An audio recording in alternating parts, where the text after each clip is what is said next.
One of the greatest parts about playing golf is hitting a flush iron shot. Ball contact and then the ground. Man, we love that feeling, but how do you do it? I'm going to share with you a simple checkpoint and your takeaway that can help you take those thin, chunky shots and turn them into a nice flush iron. I'm PGA teaching professional Todd Kolb, Director of Instruction for US Golf TV, and the key to hitting a flush iron shot is contacting the ball and then the ground.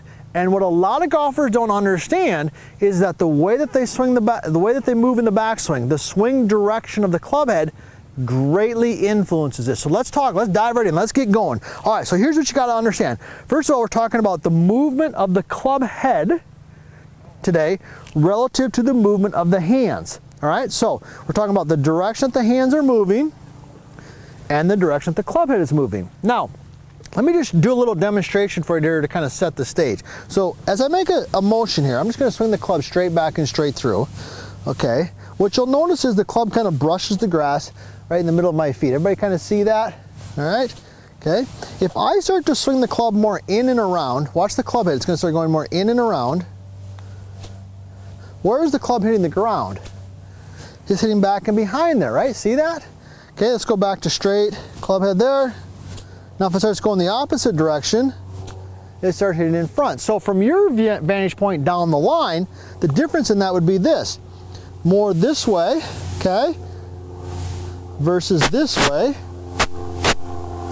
or that way. All right, so the checkpoint that you got to use when you're hitting an iron shot to get that bottom of the swing, get that compression that we're looking for, is in the takeaway. So the feeling is that the hands should start to arc in. See that? So the butt end of the club, as it moves away, should start to arc in. But as it's arcing in, the club head is also arcing in, but it's staying outside my hand. See that right there? This would be a good spot. This would be a bad spot. If you do this, you're going to tend to hit behind the ball. See that? Unless you make some adjustments. So let me go ahead and hit a shot the correct way. All right, I'm gonna give you some checkpoints. So here we go.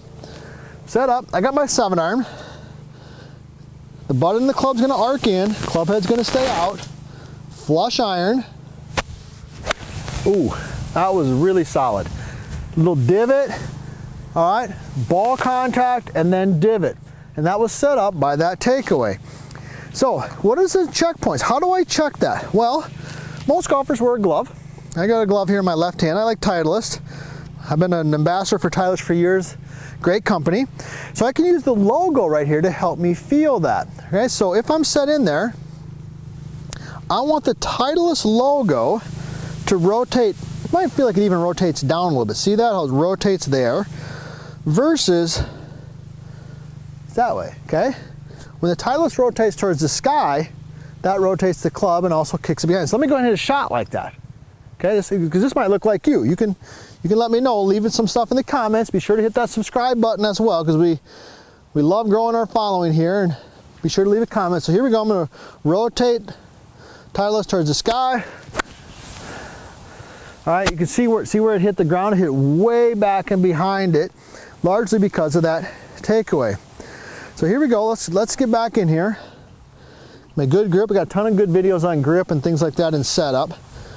All right, I'm gonna get a little bit of bump in my hip. You know I like the 60-40 setup if you're watching my stuff, but Titleist towards the ground. There it is right there.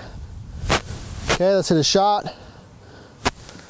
That was pretty good. Little bit, maybe a little bit on the toe, but I like that ball flight. So hitting a flush, clean iron shot has to do a lot with a takeaway. And what you've got to learn, what you've learned today, is that the direction of the club head relative to the direction of the hands has a huge impact on that. When you take the club away, you want the hands to arc in and you want the club head to stay slightly out. To visualize that, rotate the logo on the glove a little bit down. If you do that, you'll start hitting those flush iron shots.